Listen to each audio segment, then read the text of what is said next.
Frieren, Beyond Journey's End, is a rare gem and a must-watch. Proof that even long-standing genres, like the traditional hero's journey, can be reshaped into something far more reflective. It shows that growth is not bound to a single moment in life, and that learning remains possible, no matter how late understanding arrives. Why?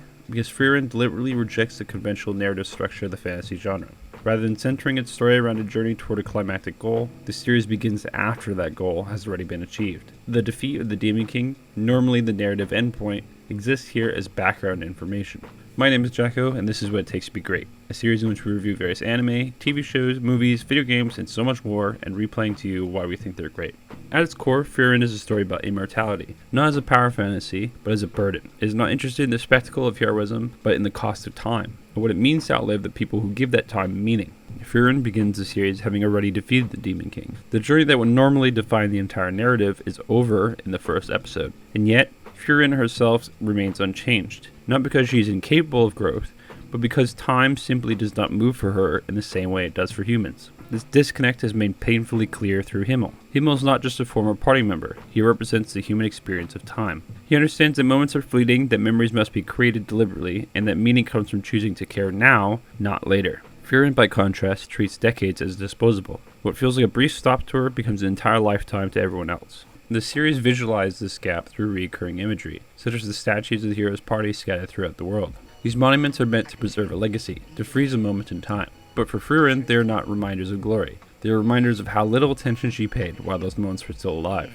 One of the most telling examples is the ring Himmel gives Frieren. At the time, it seems insignificant, another object collected along the journey. Only later does Frieren understand what the ring represented, a quiet confession, a human attempt to be remembered, and a symbol of time she failed to recognize as precious until it was gone. The ring does not gain value through power or rarity, but through hindsight, through loss. Grief in the show is never explosive or dramatic. It is slow, subtle, and delayed. Frieren does not initially cry at Himmel's funeral because the weight of that loss hasn't reached her yet. It takes years, sometimes decades, for emotions to catch up to her. And that delay becomes the emotional engine of the series, watching someone slowly realize what they missed and trying imperfectly to do better next time.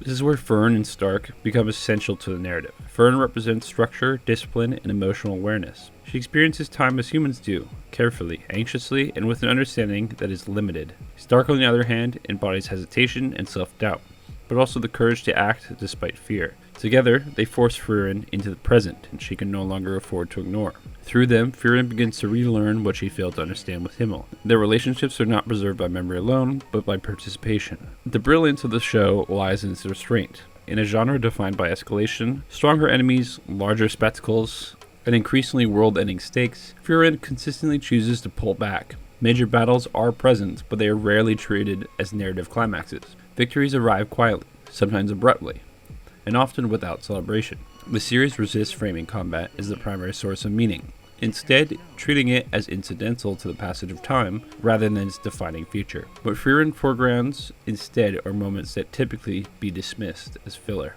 Sharing meals, revisiting old towns, retracing forgotten routes, choosing gifts for others with no expectation of reward. These scenes are deliberately mundane, and that mundanity is precisely the point. They mirror the way memory functions in real life, not as a highlight reel of achievements, but as a collection of small, emotionally weighted moments whose significance only becomes clear in hindsight. These are not narrative detours, they are the thesis of the series made visible. By structuring episodes around quiet acts of presence, rather than dramatic confrontation, the show argues that meaning is not produced through singular, decisive victories, like the defeat of a final boss, but through the slow accumulation of shared time. Time spent together, once past, becomes irreversible. What remains are memories shaped less by intensity than by consistency. This perspective refrains heroism itself. Rather than presenting greatness as the ability to change the world in one decisive moment, the show presents it as the willingness to show up repeatedly, to pay attention, and to recognize the value of others while that value can still be acknowledged. In this way, the series shifts the moral center of the fantasy genre away from conquest and toward care. Ultimately, Frieren asks a quiet but devastating question. If you live long enough to remember everything, what responsibility do you have to people who won't? It is not a question the series answers directly.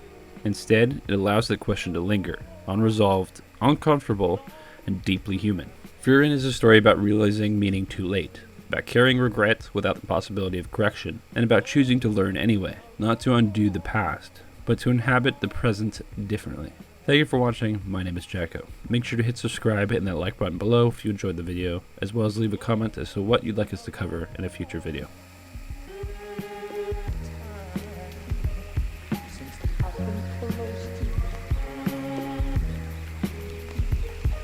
And I know